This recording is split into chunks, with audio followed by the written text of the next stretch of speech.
Okay, good afternoon and good morning for those in Asia. I'm Shin, Director of Shorenstein Asia Pacific Research Center here at Stanford. So I'm happy to welcome all of you to this special seminar to celebrate the publication of a new book here, Shifting Gears in Innovation Policy. So this book is a collection of the papers presented at our center in October of 2017. So at our center, we have an ongoing project on Asia Pacific innovation. And that conference in 2017 was the very first one. We are trying to produce academic and policy research that will help promote innovation and entrepreneurship in the Asia Pacific region.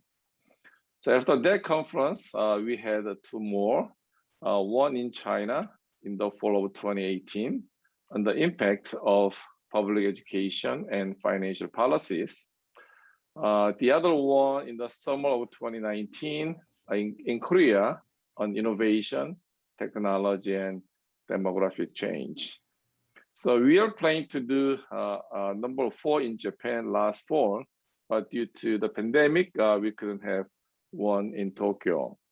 But still, we like to continue to pursue this important project in the coming years.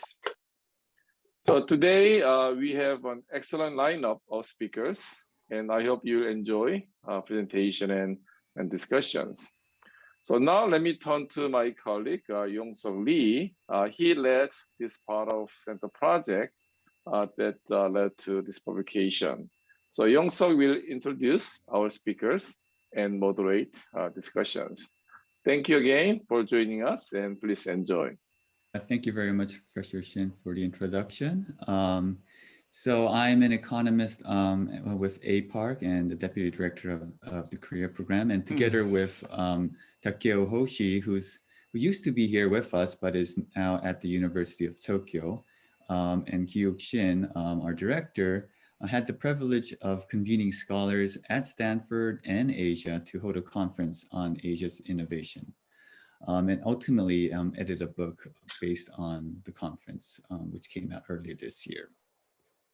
So I just want to provide a brief motivation for behind the first volume that just came out before going to each of our contributors that were able to join today, and then open up for discussions. So the motivation for the project came about as we thought about, okay, where the next stages of innovation and growth in Asia could come from. Countries in East Asia have gone through remarkable economic transformations in the past half century. Japan, South Korea, Taiwan, Singapore had rapid and sustained economic growth ranging from 6 to 10% per year for decades during the latter half of the 20th century. And in more recent decades, China, and then followed by Southeast Asia and India, have accomplished rapid economic growth. But the way these countries achieved rapid economic growth was primarily through a so-called catch-up growth strategy. Countries would learn and adopt technologies from leading countries like the US and better the production process and take advantage of the cheaper labor they had and their educated workforce, somewhat stable centralized government, and export to the world. In other words, these governments pursued successful industrial policies to quickly expand their economies and raise the level of income. However, that same strategy that worked then would not necessarily work now or in the near future. First of all, their demographics is changing rapidly. They're no longer the young, youthful countries in the economy. These countries in the area in Asia are the countries that are aging the most rapidly in the world. So their workforce is changing. The economic conditions are changing rapidly too. First of all, back then, globalization was in their heydays, and the environment was much more amenable to exports. Now we know of these anti-globalism sentiments, and it's no longer the case. Moreover, the technologies are changing rapidly. With back then, manufacturing was the leading industry with the highest value added. But that's no longer the case. As we can see, if we look into the fifth largest companies in the world, none of these companies, Google, Apple, Microsoft, Amazon, Facebook, etc., are no longer a manufacturing company, right? So in this changing environment, it's hard to think that the same strategies would work today. Moreover, the younger and more democratic and the more educated people are no longer and less willing to accept the strict market distortions set forward by industrial policies and the centralized governments that existed then and still exist now. So in other words, these countries followed an industrial policy that followed like more labor intensive industries, move up like textiles and light manufacturing, and then gradually move up to heavy industries, electronics and high tech. However, we can't foresee that the same recipe will work in this new era of innovation economies. So what we did is we asked scholars from 6 economies, China, India, Taiwan, Japan, Korea, and Singapore, to offer their valuable insights about the national and regional strategies that these countries could pursue going forward. And today, I'm very delighted to have 4 of our contributors join to share their chapter and discuss how countries could pursue innovation. So I'll briefly introduce today's panelists because we have several people and I want to devote more time to discussion. I'll briefly introduce, but please refer to our website for more detailed information on each of our contributors. And going in the order of the chapters of the book, let me first introduce Edison Tse. Edison Tse is an associate professor in the Department of Management Science and Engineering at Stanford University. He's also the director of Asia Center of Management Science and Engineering, which has the charter of conducting research on the growth of emerging economy in Asia with a special focus in China, Korea, and India. Hello, Edison. Hi, how are you? And next we have Dinsha Mistree, is a lecturer and research fellow in the Rule of Law program at Stanford Law School. His research, he examines how formal legal system sometimes can stimulate economic development, while at other times, these same systems can hold back development. Hello, Dinsha. Hi. Next, we have Michelle Hsieh, an associate research fellow in the Institute of Sociology, Academia Sinica in Taipei, Taiwan. Her research interests include economic sociology, sociology of development, comparative political economy, and East Asian societies. Hello, Michelle. And then finally, we'll have Wonjoon Kim. He's the head of the Graduate School of Innovation and Entrepreneurship, a professor at the School of Business and Technology Management at KAIST in Korea. He is also the director of the KAIST Center for Innovation Strategy and Policy. His research is in the strategic management of innovation of firms, industry, and governments, centering on emerging innovation paradigms. Hello, Wonjoon. Hey. Okay, with that, I'll take the, I'll turn the screen to Edison, and each speaker will briefly introduce their chapters.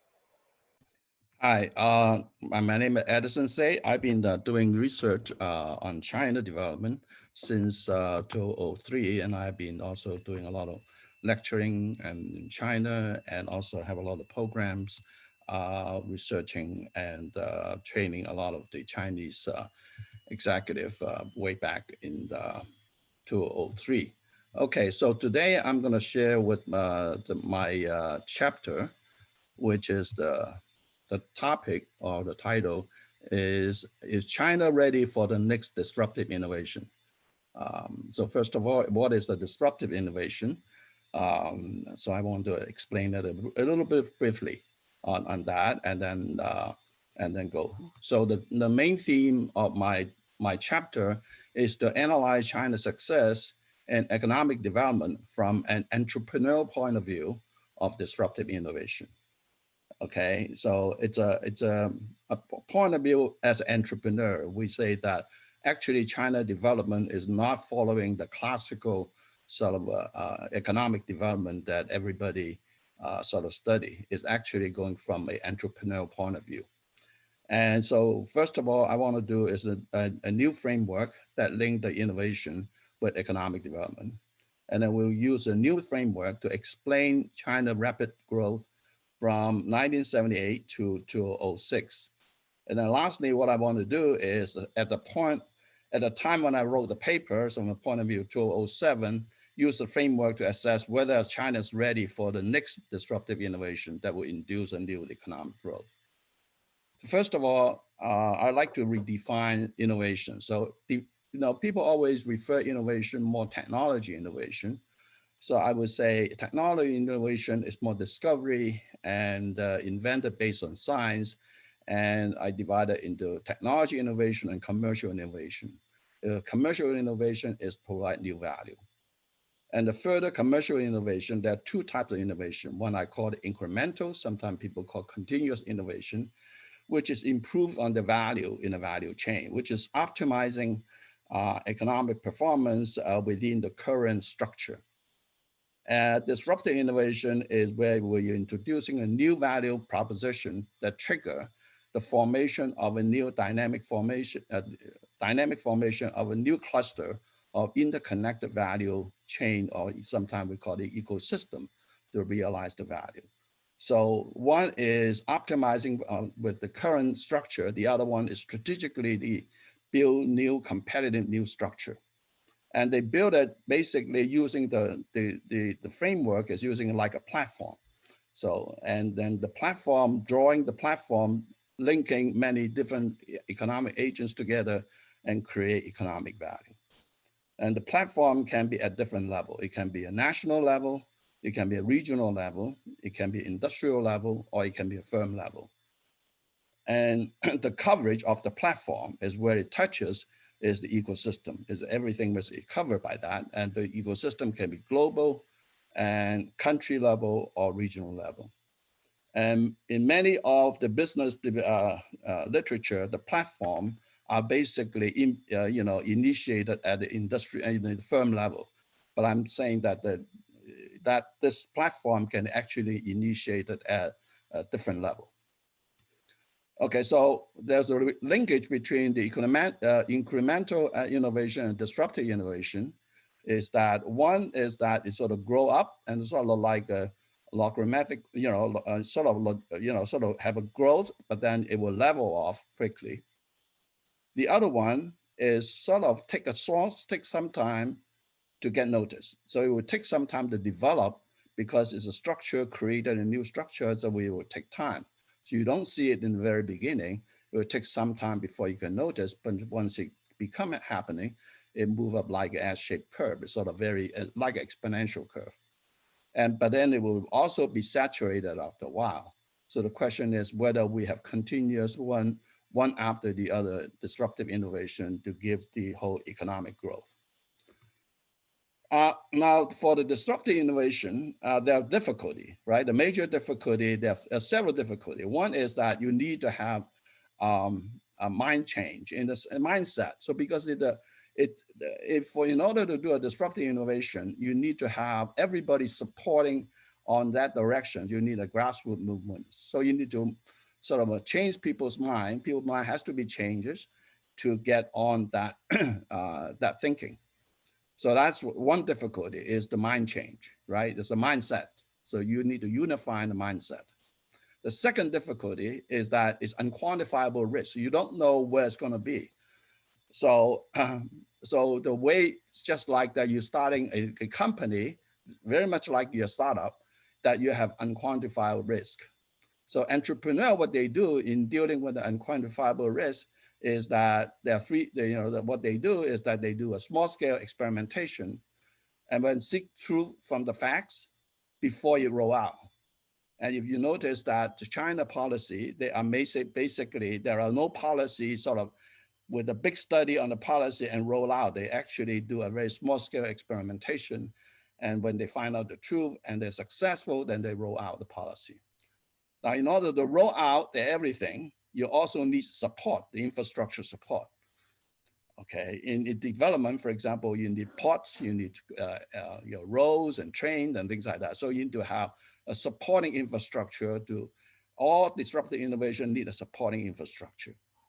And lastly, you need to have efficient implementation, and that means that you need to set up some structure to allow successful implementation.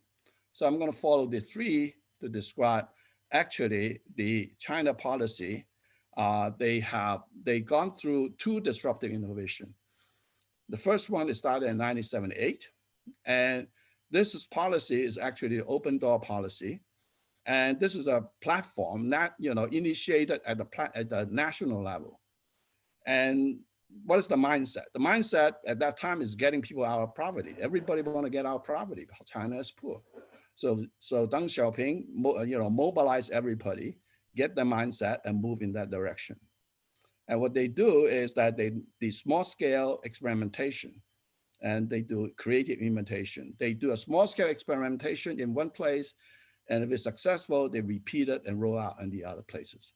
And they do creative, sequential creative imitation from one region and then over the other region, and then that's how it happened. And also they build up infrastructure to support it, and most of them are transportation infrastructure, roads, railroads, and also ports. And that's how they can, get the thing produced and ship out and sell out to the world. And in order to sort of implement it, they also set up industrial park cluster to support this whole evolution. I would say the second industrial disruption is the internet wave. Now, this one is not at the government level. This one is actually happening in the industry level. Right? The mindset is that people, China are having more people now rich, so they want to have better life for mid-income people. So what they do is that they expand the creative imitation, is take whatever successful in US and bring it over to China. And to support that, they are build up the communication infrastructure, which is the internet or mobile. Okay, and in the process, they also build up industrial park.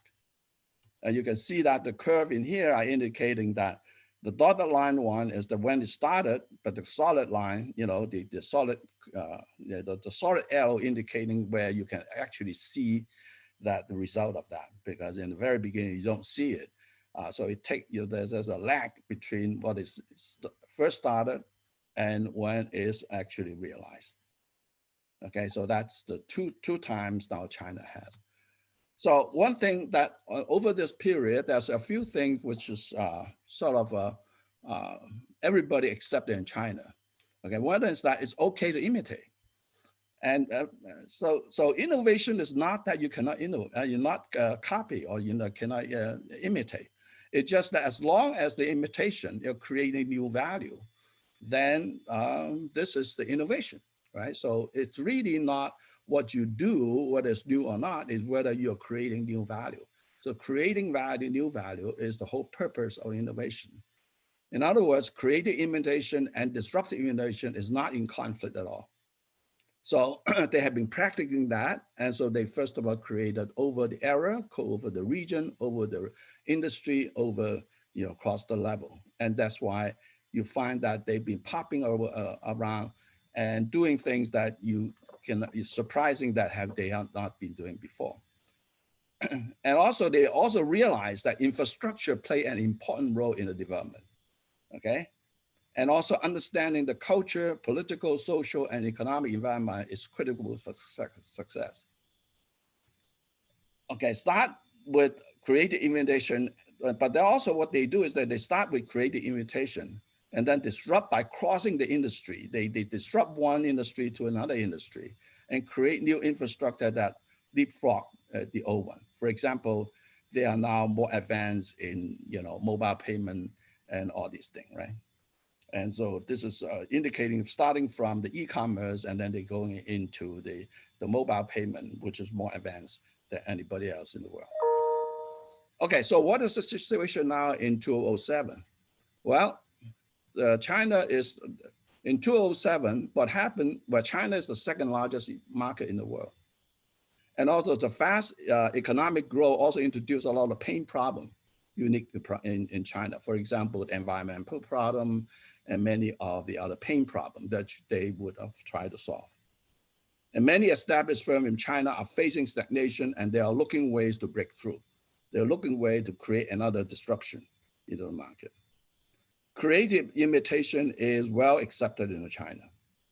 Also, in 2004, they have instituted mass innovation and public entrepreneurship, which basically introduced a new mindset into the whole, the whole population in China, which is the entrepreneurial mindset. And they have also formed a lot of innovation cluster from the previous, disruption, the industrial park, the technology park, and the technology incubators. And they have built a lot of advanced transportation and communication infrastructure. They have, fast speed, bullet train, which is the, just the most in the world, and also the 5G, and they are advancing on those communication infrastructure.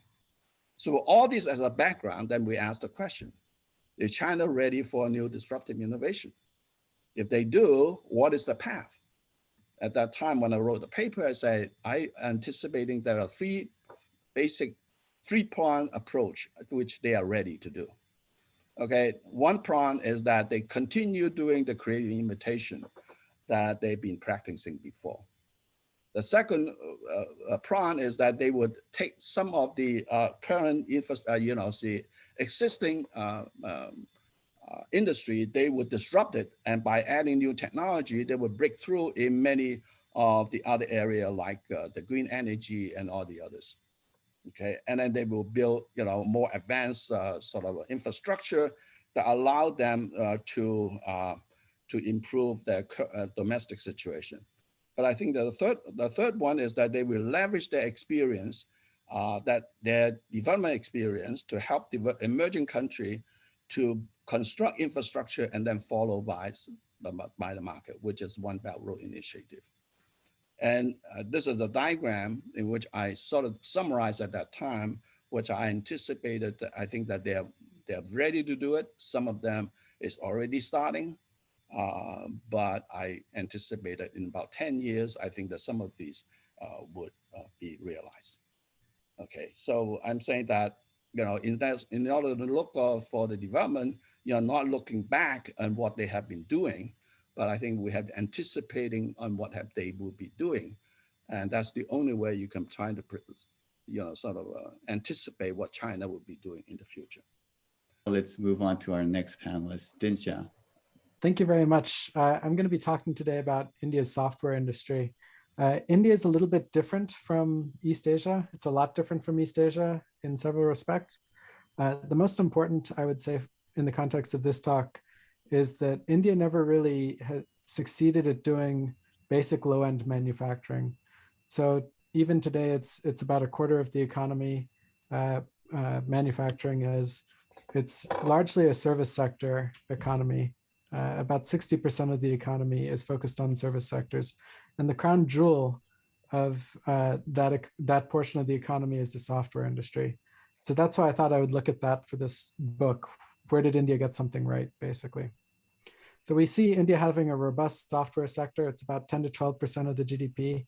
It's going to be much more than that following COVID. There aren't statistics on this yet, but manufacturing and agriculture have suffered quite substantially. Software exports are really what's continued to go on. We see more than 30 unicorns, including, I think, about 25 in the last 2 years. There are also very large players, Tata Consultancy Services, Infosys, Wipro. These are some of the largest companies in India now. Most of them focused on delivering software to foreign countries, foreign markets. As I mentioned, India struggles with other industries. Industrials are very small relative to the overall GDP. And computer hardware, you might think software, well, if software works, computer hardware should also be coming along. It's a non-existent industry. So just to illustrate this puzzle, I found this nice little cartoon. What we want to figure out is what the fertilizer is here. Hopefully the lessons that we can pull out from this fertilizer can help other industries in India and perhaps other countries who might want to have a Silicon Valley type of resurgence there. So what explains the software sector's success? When I asked this question to a bunch of different people, I got a lot of basically laissez-faire stories. So it's a paraphrase from some previous research done by a professor at Harvard Business School. The government didn't understand the software sector, so it couldn't screw them up. They would oftentimes, both scholars as well as practitioners would tell these nice stories about how Indian government officials would come into a software firm and they'd say, hey, what are you making? How can we get collect some bribe on that? How can we tax the stuff that you're sending out? And the customs officials or the other government officials who would come in just didn't understand what software services and software export was. So they never really could get their tentacles into it. A lot of entrepreneurs talk about how we made it by the dint of our own efforts. They don't realize that a lot of other people perhaps tried in industrial space to try and do it by the dint of their own efforts and failed. In software sector, it worked. In other areas, it didn't. And then we sometimes hear this sort of phrase, government gave up on doing it themselves, and then they let the private sector come in. They just gave up and let the private sector do it. And private sector always gets it right. I've heard this actually quite frequently from, there's an IIT alumni network in the Bay Area, Indian Institutes of Technology, with lots of billionaires in this network, US billionaires. And this is oftentimes a refrain that I hear from them. The more accurate story, when I actually poked around, government's been involved throughout, but the nature of its involvement changed in really interesting and important ways that were specific both to at certain points in time as well as to the sector. So let me just explain what I mean by that. This isn't only my observation. This actually came out from some work Peter Evans did way back when in the early 1990s. Evans didn't lay it out exactly like this, but basically in the article, he suggests that there are a couple of different approaches to supporting an infant industry like software. So you can produce, if you're the government, you can produce through state-owned enterprises.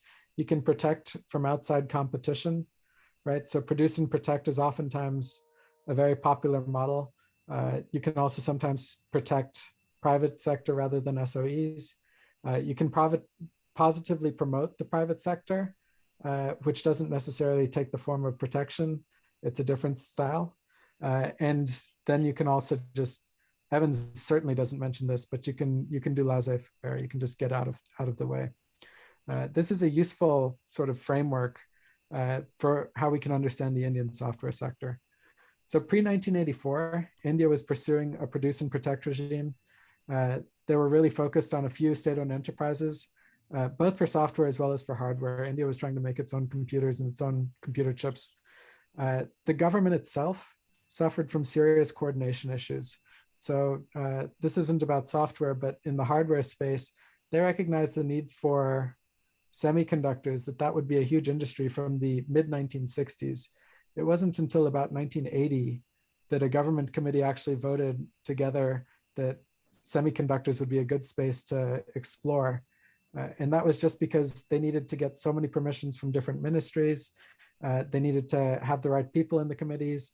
The government kept switching. So there were a lot of headaches there. Likewise for businesses, oftentimes prior to 1984, a new software company would have to get more than 80 different licenses.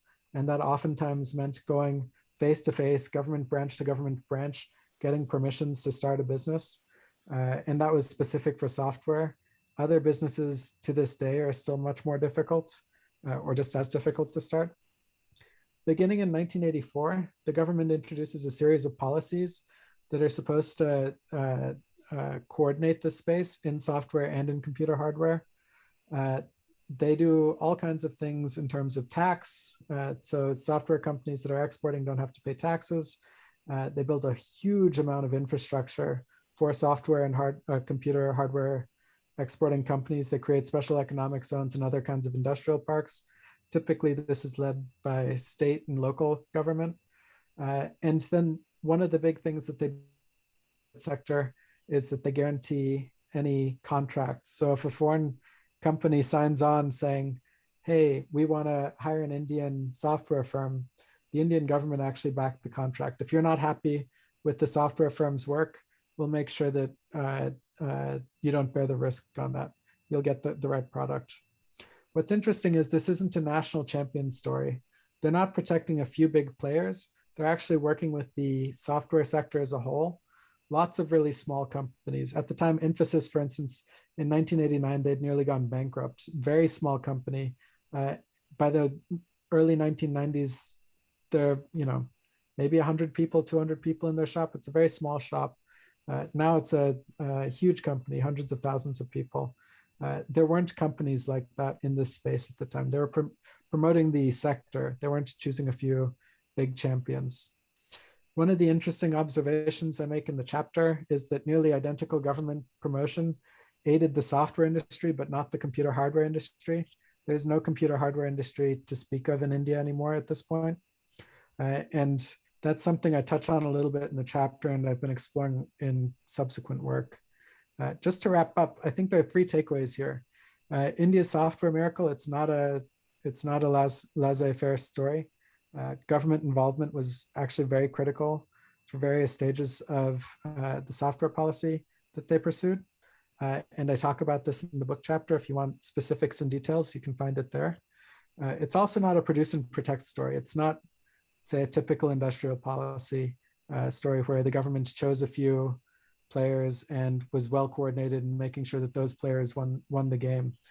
It was much more of a promotional story where they worked with a lot of different players across the industry to make sure that they did well.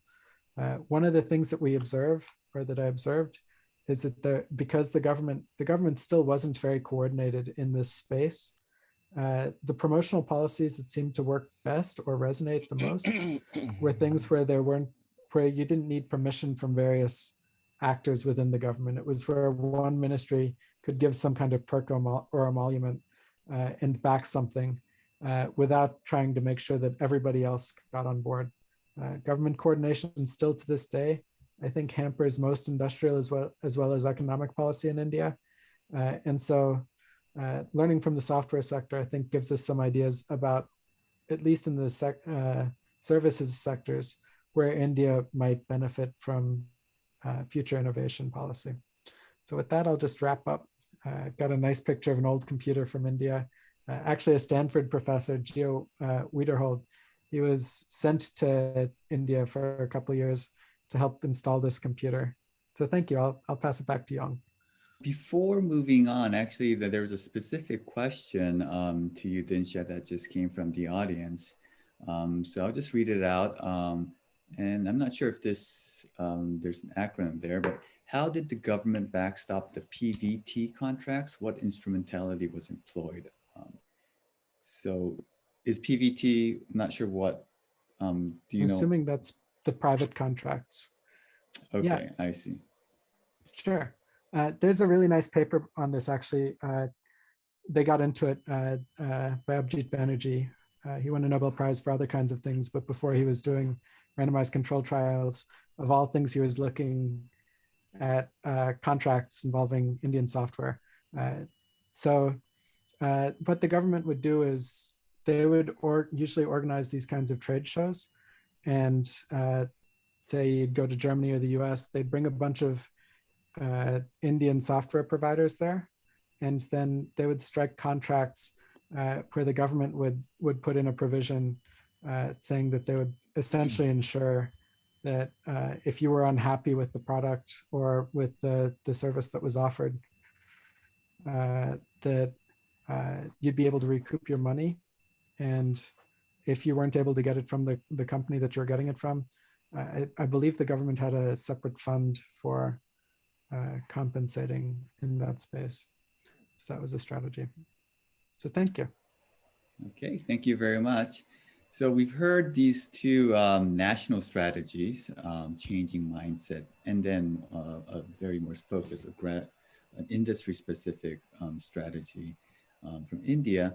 But next we'll turn to our two speakers who talk more about cluster innovation policies in the context of Taiwan and in South Korea. First, we'll go to Michelle. Yeah, thank you for Yong Suk's introduction. I think for my presentation, the brief 7 minutes I have, I want to highlight I call it the less celebrated model of innovation. Much of the understanding on innovation in East Asia or on Taiwan has been focusing on the transformation on the ICT sector. In my paper, in this chapter, I'm motivated by contrasting the ICT experience with the less focused, less attention paid to the SME-based metal and machinery sector. And in the presentation, what follows, I would like to do is, I want to bring this model of SME network innovation to the forefront to explain the mechanisms, how it works, and try to understand how clusters can be still resilient in today's world and the implications from this. So quick points, the metal and machinery sectors are still quite resilient, and indicators such as strong export diversifications, and you have a lot of part sectors, and the cluster remain. And in fact, the recent changes, which I may be able to discuss further in the Q&A period, was you see a lot of reshoring initiatives coming back to tap on the broader ecosystem of networks of firms in central Taiwan. And the mechanism I want to highlight, it was this, I call it the decentralized industrialization. And the distinctive feature of Taiwan's post-war development is a network of small and medium enterprises clustered in the geographical locale. And in northern Taiwan, you see the ICT sector was clustered. In central Taiwan, you see the metal and machinery sector, such as machine tools, bicycles, auto parts. And in the south, you see a lot of the metal, such as fastener, and a lot just of the a second, metal. Michelle, I just wanted to intervene. I think you want to show your slides in a different page. Right now, we're still at your title page, so oh, please okay. do. That's weird. Okay. Thank you. So can you see this one? The third one was the map? Yes. Okay. So, I guess I was on a print slide mode, but somehow it doesn't click in the web. So basically here, I'll show you the properties of the decentralized industrialization, how you understand Taiwan's SME network production. So you have got the network of small and medium enterprises clustered in a geographical locale, and they, instead of vertically integrated, they complement each other in the production process. So the importance of this kind of fragmented production is that you give rise to a lot of the part sectors who are very technologically innovated. So a lot of the innovation actually coming from the inputs and innovation coming from the part sectors as opposed to large firms. And this kind of network structure is an open network in the sense that suppliers can supply to different firms. So you have got a high inter-industry linkages. So a lot of the ideas and innovation actually coming from, it's a bottom-up process coming from the part sectors. They work in different production networks as opposed to coming from the lead firms. And I think they are important. These are important features in understanding how the production system works in Taiwan, and also why some of the firms has moved back from China to tap on this kind of ecosystem, the dynamics of the knowledge within the region for product development. So it's kind of very cluster-based approach. And so we have seen that the contrast between the two sectors, and the small and medium enterprise in the metal and machinery sector indicator would be strong export diversifications. And here I just want to point out why export diversification is important, because the ability to export to different markets for advanced markets, for example, for EU or for the US, that means you need to meet the technical requirement and the standards. And that's often much more difficult than meeting, focusing on domestic market or focusing on a single market. And that often a lot of the manufacturing breakthroughs or this incremental innovation that we mentioned earlier often occur through this kind of process, meeting the global standards. So I won't be able to, in my chapter, I talk a lot of the cases, how those kind of ideas come across. But for the few minutes I have, I just want to highlight the mechanisms, what make this kind of cluster policies or entrepreneurship like tick. And in addition to the competition and collaboration among firms, I want to bring the attention to, you have got, contrary to a centralized developmental state top-down approach, you have got a more decentralized loose coupling between the Taiwanese R&D, Taiwanese para-state agencies, basically a large number of industry-specific R&D centers, and also lower rank bureaucracies. They work together with these SME networks, try to establish the quality and technical capacities. And they build, for instance, they build a lot of the testing R&D centers. So firms can bring their ideas to those testing centers to try out first before they realize whether, to figure out whether their idea can be realized before they invest large upfront for their product development. So the attention here, what makes this cluster tick, is in addition to the firms, you look at the variety of industry R&D centers that link the state and the economy. And what they do is that they orchestrate and bridge different production networks. And for instance, you see a lot of the product development. It started, for example, you want to look at the machine tools, and they would start with the machine tool. How do you build a new machine to induce new technology for other industry to use? So it's about connecting different networks and resources to sustain the clusters, to create spillover effects, and focusing on collective problem solving, as opposed to kind of a firm-specific targeting approach, or like building a national champions. So what they do is they're focusing on problems, solving the problems for the industry as a whole, or how do you sustain an industrial cluster, and how do you induce firms to participate? So this is the kind of what goes on in a lot of the clusters in Taiwan at the industry level in the manufacturing sector. And I think, so, and one of the good example, a lot of the debate here is about, the potential challenge from China and the competition from China. So the hollowing out of the SME sectors. But in fact, if you see the recent COVID-19 response, Taiwan was able to churn out a lot of the PPE supplies in a short time, despite for example, the mass production industry was very small prior to the pandemic, but they were able to use this kind of network and connecting different networks to churn out PPE supplies in a very short time. And that indicates a very broad-based industrial development. And this is a long-term preparedness between the state and industries. So when the crisis occurred, they were able to respond to it. And I want to quickly conclude by saying that, so the model I try to put forth, so what can this kind of alternative model can offer? The point one I want to highlight is that industrial policy still matter for the knowledge economy.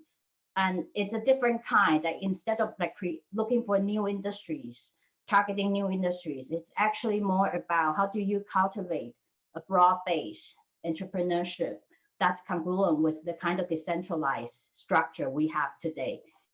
And how do you induce learning and induce firms to explore different possibilities and working with each other as opposed to pick winners. And this kind of innovation often cannot be captured by measuring the R&D expenditure, or looking at number of patents, because the unit of analysis is actually a network of firms as opposed to individual optimized actors. And I think that if we look for more example of those, how this kind of system works, we might have a different picture of a possibility route for a different type of development and innovation. And I think I will just end my talk here, but I'm happy to elaborate more during the Q&A session. Thank you. Okay, and now we'll go to our last panelist, Wonjoon. Okay, so for me, I'll kind of introduce the research that I've done for the comparison between two different clusters. One in the representative clusters in Korea, and the other one is also the representative clusters in Germany. Two different clusters are a little bit of different characteristics, and the aim of this research that is on the book is to find out what's the different structure between these two clusters. One cluster is more higher kind of productions and return on investment, and the other clusters actually focus more on the knowledge creation. So by identifying the difference, we can kind of get an insight how we can further promote and develop the clusters from the perspective of innovation.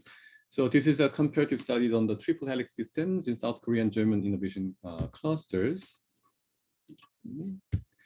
Great.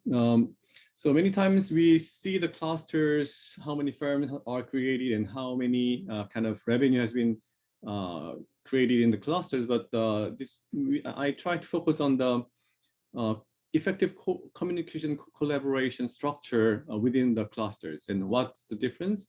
If we can find out the different point, then we can get some more policy insight. That's what I saw from this research. Then within these clusters, there's different concepts. We call some of the clusters, regional innovation systems or triple helix model. So these are the quite same views on the conglomerations of innovation kind of actors. And especially I focus on the different structure, network structure of collaborations among the clusters, especially between, rather in Korea is more of a research-oriented clusters, and in Germany is more of an industry-oriented clusters, and what is the difference? And how we can strengthen the collaboration within the innovation clusters in order to strengthen its industrial functions and activities to increase its contribution. So we'll see the difference between these two clusters. The Korean cluster called Daedogenopolis and German clusters called Silicon Saxonies. And these two clusters have a little bit different characteristics. So here, the Daedogenopolis in Korea is rather many people define as a research park. So many of the players, many of the research institutions are located, as well as some of the firms.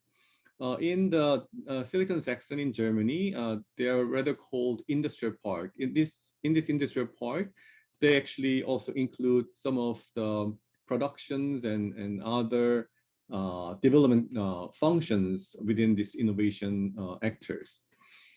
So rather, two clusters have a little bit different kind of aims and a little bit of characteristic activities. We'll find out what's really the different in the collaboration structure within the clusters. In looking at these clusters, well, we can definitely look at in the perspective of triple helix model, where the university, industry, government are interacting each other and intertwined in their contributions and the behavior. There we look at each actor's role from the perspective of a brokerage. Here there's 5 different types of brokerage structure. So these 2 are the within group brokerage and 3 are the between group brokerage.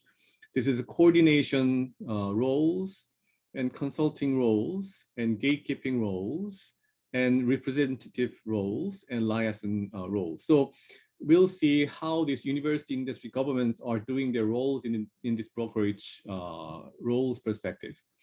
And also we look at the structure from the social capital perspective. In the social capital, one of the important concepts is structural whole. The structural wholes represent the efficiency of this network structure. And broadly speaking, we can have this very strongly tied, dense network and loosely tied, weakly tied networks. It's sometimes called balkanized network. In the social capital perspective, this balkanized network is called more efficient network because there's not much overlap in the information flows within these networks. This dense network, while it's very strong ties, but the efficiency actually quite lower than this balkanized network. So we compare the Daedogenopolis on the left-hand side in Korea, where I'm actually now sitting, and the industrial park in Silicon Saxony in Germany, where the optic industries are very strong. And we see this brokerage roles and the structural whole perspective. So Data and Silicon Saxony, the reason why we choose these two clusters is because they have very similar characteristics from the histories and size and formations, and many of the characteristics are very, very similar, while they also focus on the same industry kind of area and sectors. So, and then one more, so we look at brokerage and structural whole, and one additional kind of measure that we look at is called network concentration index, how the collaboration is really the density of collaboration is thick or not. So I'll a little bit more explain in the result. So in the data collection, especially we look at the kind of joint applications of patents. So whether these two actors like university, GRI, government research institution, industry, if there's a joint applications and the link between these two actors and sectors are connected.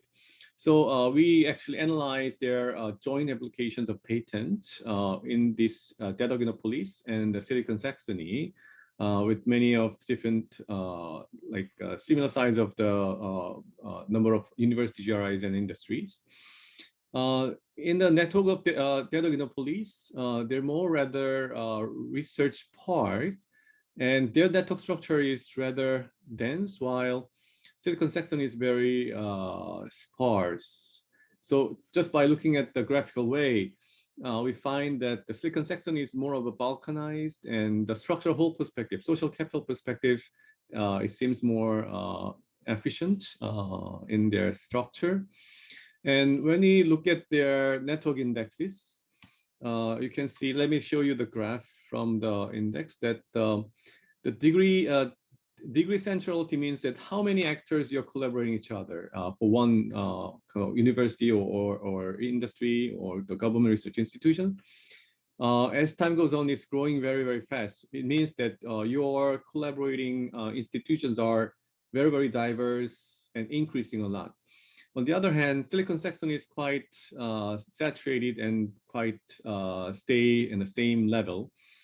And network concentration index is kind of, maybe you can interpret it as a reverse perspective for this degree centrality, is that the density of collaboration with one institution is getting lower and lower. It becomes, the collaboration is getting shallow and shallow, while Silicon Saxony, they are keeping the level of density of collaboration with other institutions. And when you look also, compare the brokerage measure between the Dadoghinopolis and Silicon Saxony, we find that especially the universities have quite diverse in the Dadoghinopolis, and there's not much vivid value for this GRI and industry across these different types of brokerage roles. But in the Silicon Saxony, you can you can see clearly that the liaison roles of university and GRIs is very, very eminent. So 44 and 4 for GRIs. So the role of university and GRIs in these clusters really act as a liaison of knowledge flow to the industry and other institutions. So we can clearly see that these two different types of cluster have different structural characteristics, especially in the information flow. And then this is about the structural whole, the efficiency, and you can also see that the Silicon Saxony has a significant higher value than the Dadoghinopolis, means that they have a very efficient network structure of collaborations and coordinations in these clusters. So what actually this suggests is that many countries are focusing on forming the clusters, especially innovation clusters, and they try to focus on the knowledge creations and many of the kind of interactions and more dense collaborating networks. But actually, from the perspective of rather more innovations and output productions, rather than focusing on this dense network, it's more about focusing on the key roles of university and government research institutions to be as a role as a liaison of knowledge flow between the actors. And rather than focusing too much on the convergence and collaboration, all different actors, you have to find out the key actors, key collaborating institutions that can actually really create the productivity and then outputs from the perspective of clusters overall output. And the diversity information, so yeah, is I just explained that. So I think just the final comment is that it seems like a little bit of contradictory that I thought on the structure of collaborations within the clusters.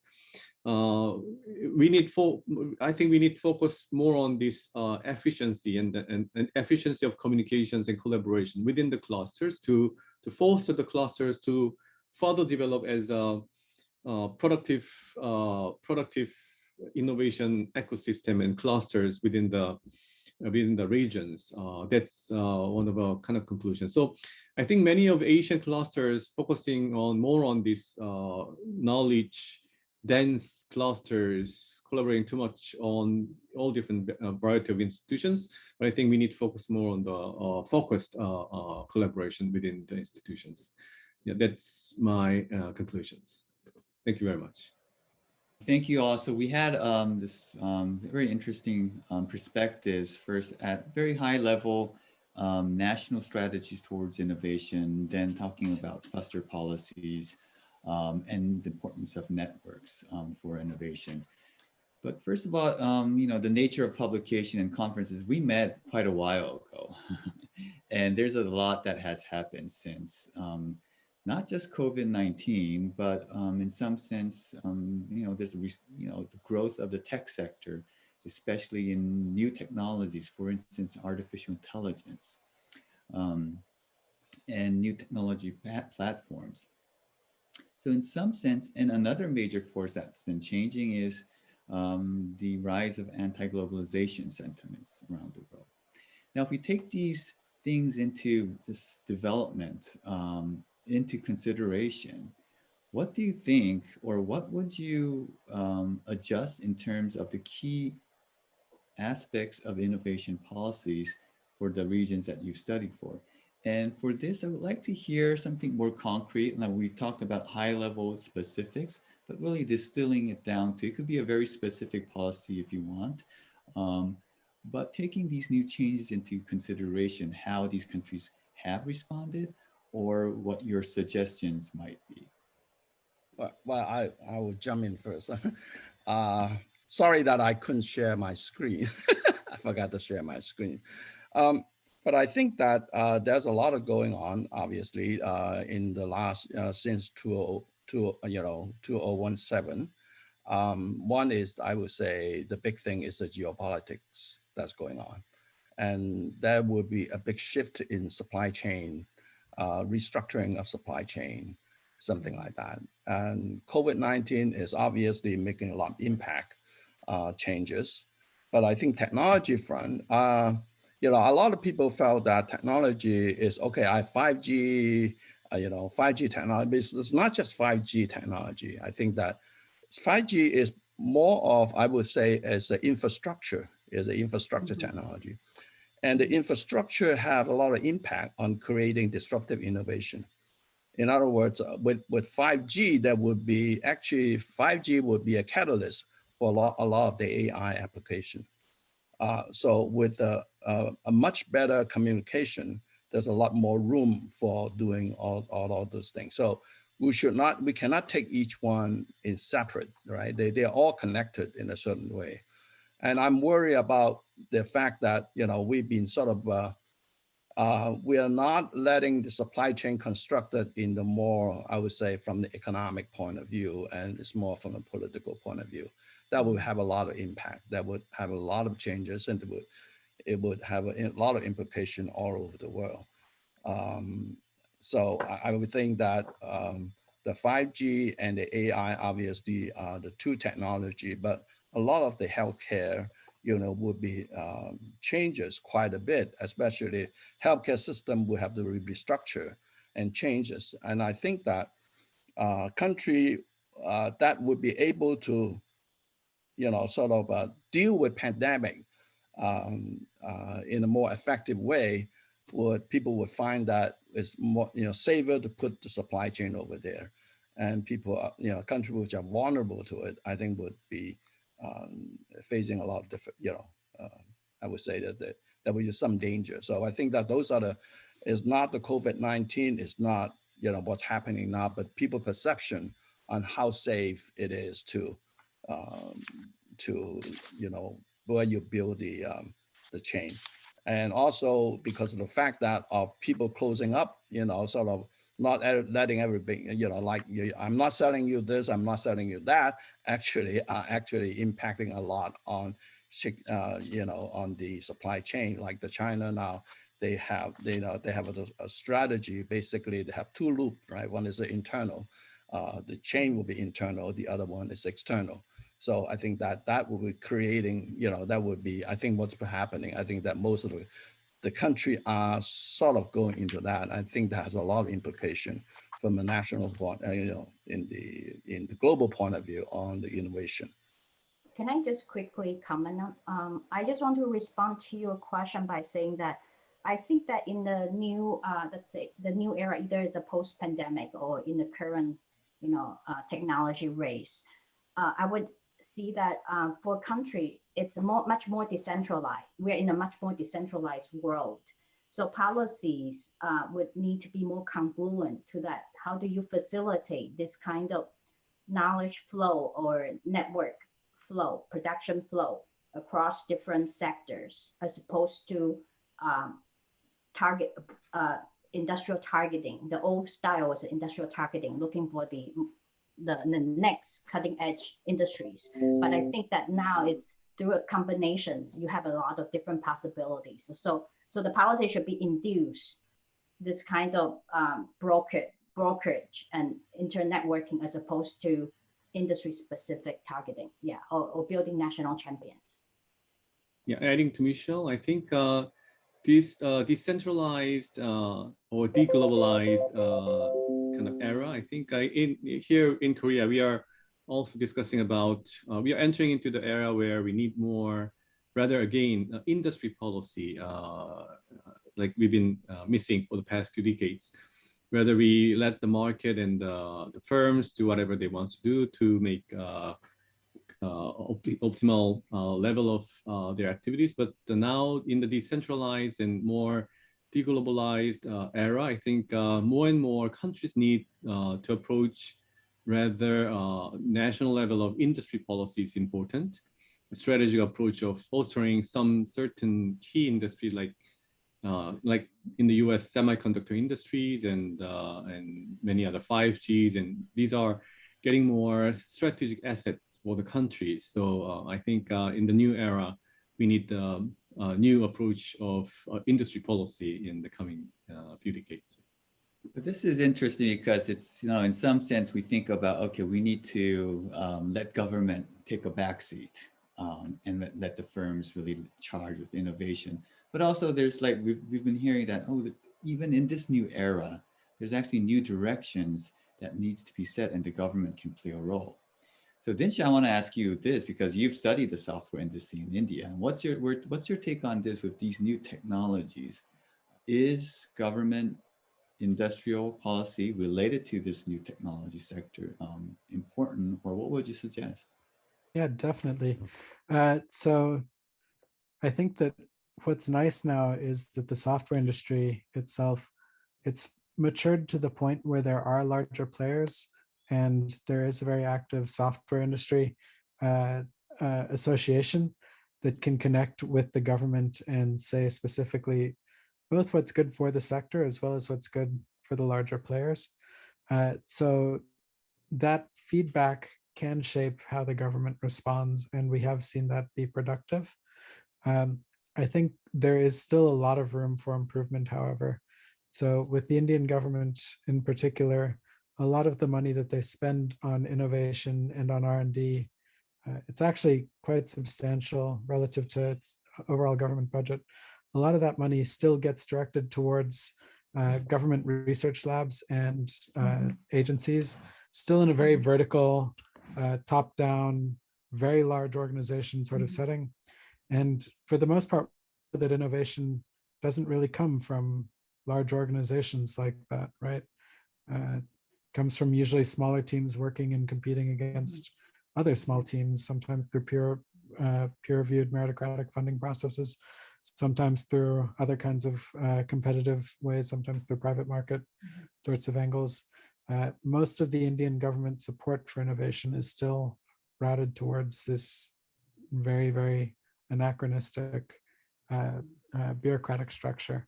And so I think they can still unlock a lot more potential if they transition away from that structure. Hopefully the gurus in the software industry will be able to twist their arms and make that happen. We'll see even more unicorns then. Yeah, I'd like to comment a little bit on what you just said. I would say that, people always think that innovation is private, private, enterprise, they would do the innovation. But it's very important that innovation are also heavily dependent on the infrastructure that is, existing in that country. So, if you don't have a good communication infrastructure, you won't be, all these, for example, in China, the reason that the internet, the business, the Alibaba, all this booming is because they have a strong infrastructure built by the government. Okay, it's the government who actually are in the business in building up the mobile, the wireless and the mobile infrastructure, and the Chinese also put in the infrastructure on the roads and the ports and the high-speed train. All these are actually providing a good foundation for private people to create innovation around it. So I think that a lot of people say that the government didn't do innovation. Yes, they do not, but they provide. They would be able to provide the basic foundation, right? Because if you want to have a wireless car, let's say a driverless car, if your road infrastructure is terrible, I would say that you will never be able to be very, sort of very successful in that. So you need a road infrastructure. So who is going to do the road infrastructure?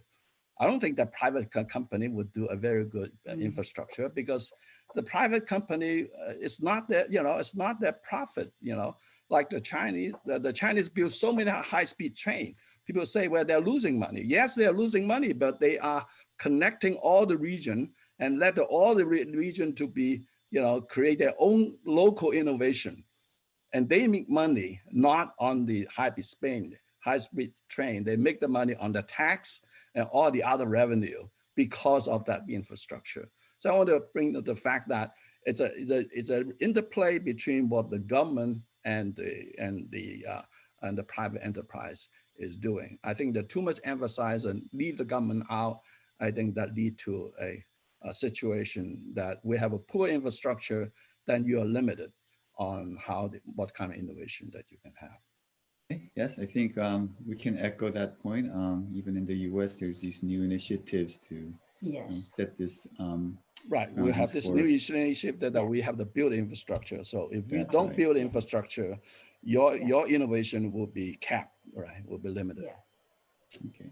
So so we have maybe about 4 minutes or so. One thing I wanted to touch upon is we've talked about national champions, but also talked about the importance of small firms. So what do you think? And even now we see these large tech companies becoming larger and larger in the US. But nonetheless, we do emphasize entrepreneurship, as for reasons that Dinsha have pointed out. Well, what do you think is the main challenges of seeing productive entrepreneurship happening in East Asia? What's the main impediments? Are we seeing the type of entrepreneurs that we're seeing? Just wanted to hear your thoughts on that. I will share some of my thoughts. Okay, I think that very big company, I think, if you have only a few monopoly, I think that is not good for innovation. Right? We all agree on that. But how would the government be able to play the role of limiting sort of like the booming, creating the big, big company that, once you become big, you tend to monopolize. So how do we prevent that? I think I think that would be a problem. One of the interesting thing I find is that, for example, China have been breaking up, sort of putting their pressure on Alibaba when they become too big. So they don't want it to be too big, right?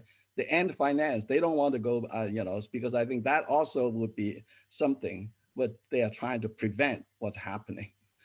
I think that, but on the other hand, you say, yeah, you're suppressing, freedom, you're suppressing, growth. But I think there's there's something, a trade-off, right? Whether the government, at what time the government come in and sort of stop to, or not to have the company become too big would sort of limit the SME. I think it's very important because the health of a company, of a nation is the medium and small enterprise, I believe. And I just want to echo on that. I think that I think it's important that government build infrastructure, but not infrastructure in the hardware sense, but the infrastructure or the system that allow the system to operate, allow knowledge to flow. So this kind of collective problem sharing and solving. So by that means, then by doing that, it diffuses the power and the concentration of large firms. And by having a more decentralized setting, you actually can induce more kind of collaboration and kind of networking. And I think that's my take on was more focusing on collective problem solving as opposed to targeting centralizing industrial targeting. Yeah. One more point is that especially regulations, I call it sometimes as an innovation paradox. More advanced countries, except US, when they grow, their regulation norm is getting tighter and tighter, very strict. So the regulation actually try to put the innovation into their box that actually kind of hamper the progress of innovations many times. So I think how the country or the government, they can kind of innovate their regulation systems and norms, the process actually really affect the speed of innovations and ecosystems. So especially in Korea, that's one of important factors that affect innovation overall. So I think the regulation, the management and process of regulations in a country in a more innovative way is quite kind of important part, I think, in kind of Asian country. Yeah. So let's see, we're at time. Dinsha, did you want to say anything on that? I think you'd framed it a little bit more focused on East Asia side, but clearly the government has an important role. There is going to be, at least in India's case, and this is probably also, I mean, this is what's coming up from everybody else, large companies, well, let me just put it this way. Large companies benefit a lot. These domestic business groups benefit a lot, both because the government system is broken, and in spite of that. If I'm a small startup, I would want to have an association with a Tata or with a strong VC to protect me from some of the challenges that I might face, both from the private sector and from the government. And I can't turn to the courts for that kind of comfort. I can't necessarily turn just to the private market for that kind of protection. I can't just rely on IP. So I would say until the government gets reformed, I don't think we should really start talking about breaking up monopolies in India. But that's me just sort of giving my personal take on it, not an academic informed opinion on this matter. Well, the institutions definitely matter for the different innovation policies for each country. So first of all, I just want to thank you again for your time and sharing your insights and contributing to the chapters and participating in the conference. So I'm very grateful of that. So I just wanted to share this again. So this is the book. If anyone wants to read more, please go here.